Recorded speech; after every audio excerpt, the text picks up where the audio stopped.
What's up, YouTube? This is boy Kiing SaySo, and I'm back. Before we get to it, make sure you like, comment, subscribe, as you always. Watch the full video. Know who I am? Do you know who I am? What'd you say? But you got arrested. What? Where'd you hear that? From Ishmael. Who? Ishmael from the second floor. Now wipe them tears. Oh, these ain't tears, Mama. These is eye boogers. Oh, then blow your eyes. I almost got an A on my test. You He was funny though. He was funny. My son almost got an A on his test. What'd you get? a D. Hey, when are you gonna get some kind of love life? I got a love life. Yo, there's this girl at school, right? You know, and I be calling her, she be calling me. Stop lying. Okay. It's a tough business, and it's tough, and you have to be resilient. Comedy, drama, and all the rumors when it comes to Gore. That's the package. From cracking us up as Junior and My Wife and Kids. My name is Junior, but I'm a senior. Well, I got 2 more years. I got my father ears. To laying it down as G in New York Undercover. Where did you get $50 from?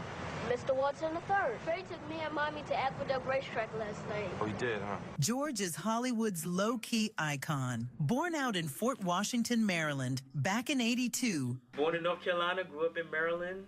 I now live in Los Angeles. George was straight up destined to stand out. This kid wasn't just another face in the crowd. Nah, he was out here hosting Christmas parties in preschool. Yeah, you heard me right, preschool. Already grabbing the mic. Dude was such a natural. He had a talent manager locked in by the time he was 4. I'm 4 years old at this point, and I have a solo interview with a grown-up. And apparently I was impressive enough, and that got me started in my career. And just like that, he landed his first... How, bro?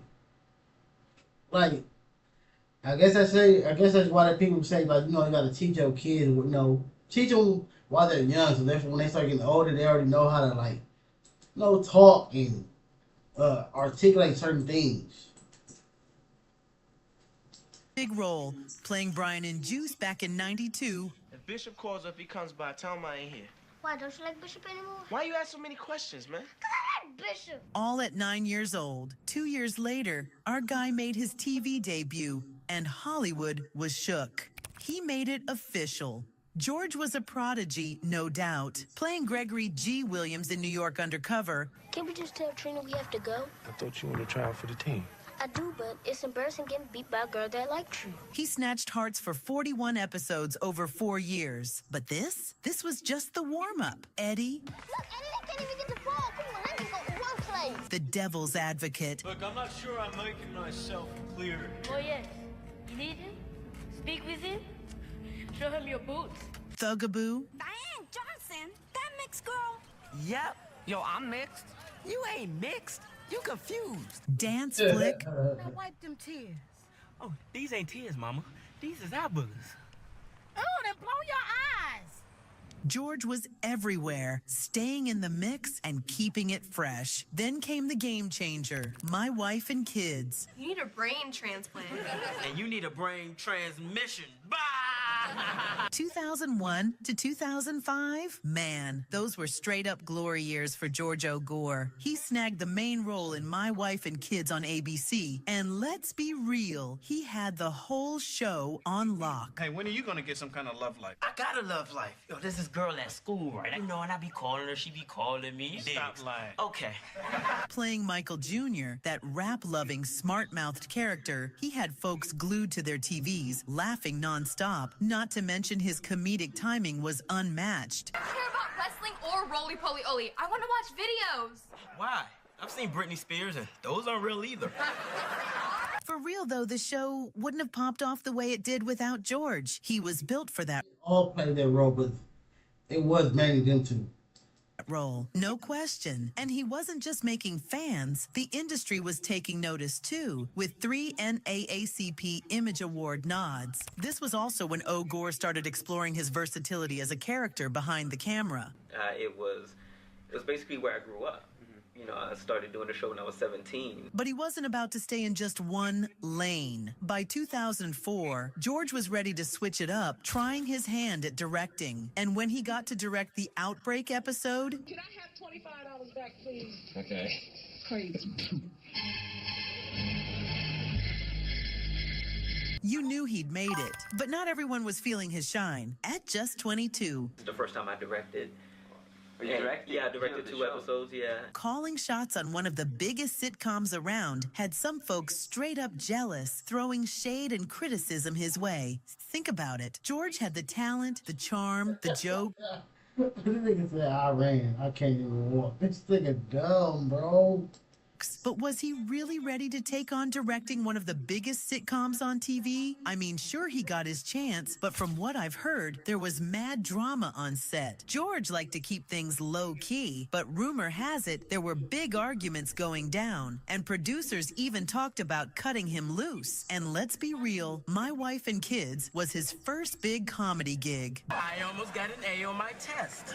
You what? My son almost got an A on his test. What'd you get? A D. Before that, he was all about those serious, dramatic roles. Beat her little butt and she won't like you anymore. Come on, little man. I wonder, like, why he had to be, like, I mean, it was funny, though, but why he had to be dumb? Play her like Charles Oakley. You want me to punch her?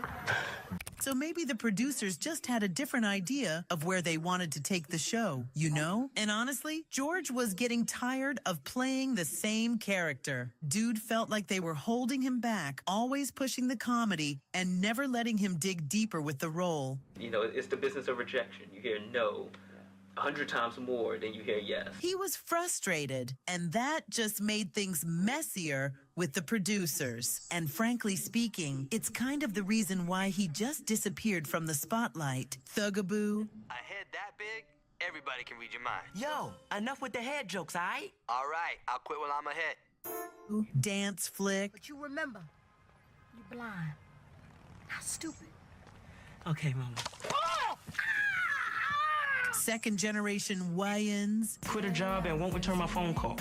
And a Boo Crew Christmas. I can't wait to see Santa face to face. You don't need to see him face to face, because with your big mouth, he can hear you all the way in the North Pole. That's all George had on his plate after My Wife and Kids. And I ain't trying to hate, but let's keep it real. None of those were exactly bangers. That's when his Hollywood story started slipping. Critics came for him hard, calling his style old news, saying he didn't My Wife and Kids was a great movie.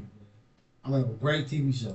have the grit or fresh ideas to keep up with the way TV was changing. But honestly, I don't even buy that. My Wife and Kids was part of the problem. They never let him branch out, always boxing him into the same role. It's a tough business.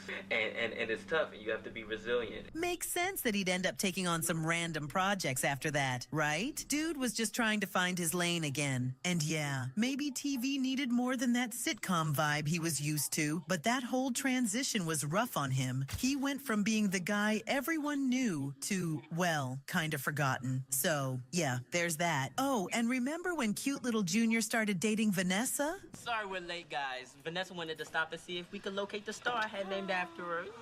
Y'all know who I'm talking about, right? Brooklyn Sudano. Yeah, the stunning actress who played Vanessa. Her and George's chemistry was straight fire. Wouldn't want you to bruise those perfect little knees. Oh, thank you, Choo-Choo. You're welcome, Choo-Choo. A real match made in heaven. And let's be real, who doesn't love it when an on-screen couple's vibe spills over into real life? That's exactly what happened with these two lovebirds. They hit it off, and fans lost it, obsessing over every little thing about their relationship. But just like most things in George's career, it didn't last. Honestly, this might have been his one big heartbreak. Dude hasn't been with anyone since, at least not that we know of. But hey, that's just what the headlines say. Now, the word on the street is Sudano didn't have his back when things got heated between him and the producers. It was like a war zone on set, and anybody who sided with George was facing serious backlash, Brooklyn included. Once the show wrapped up, she saw the writing on the wall and dipped, didn't want to get caught up in his mess. I know what y'all are thinking. Nah, that can't be why they split up. But just look at their careers. Brooklyn kept rising, doing big things on and off screen, while George kind of faded. No shade, but you see the difference. Yeah, I seen her. I forgot what movie that was. She was just recently in. But for him, like for actors, sometimes like again, like they gotta be able to like just like music artists, they gotta be able to adapt to the current music or to the current trend or whatever.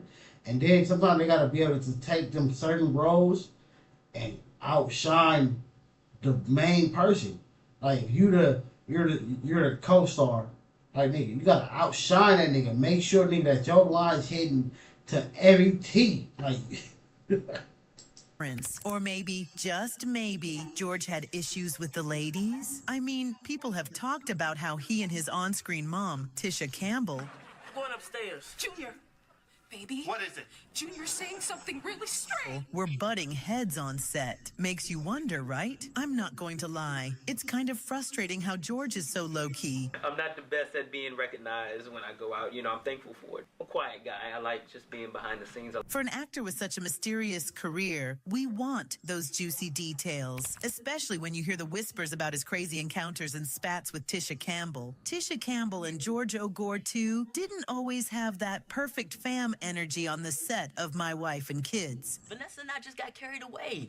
You gotta forgive. it's probably because she's a legend in it. She probably trying to guide him, and he probably like, nah, like you like. He probably not. Sometimes you can't give certain people like creative criticism because they don't know how to take it. Me, I didn't mean to. What? Constructive criticism. Yeah, I think that's the right word.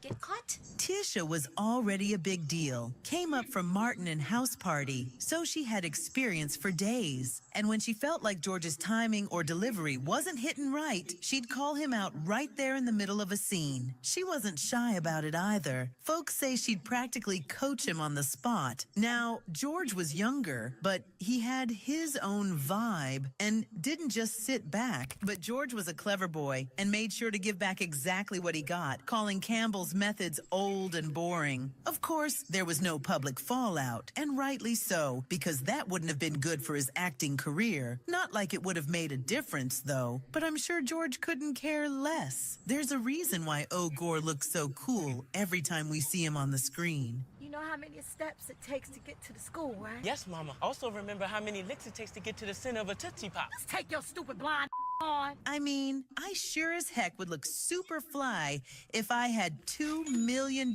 stashed away in the bank. He made most of that money from My Wife and Kids. It's believed that he was grossly underpaid. His co-stars were practically minting money while George was clearly getting ripped off, not being paid his fair share. And I'm talking about impact here. I know Hollywood is often brutal to young celebrities, but come on now, he pretty much carried the show for a good couple of seasons.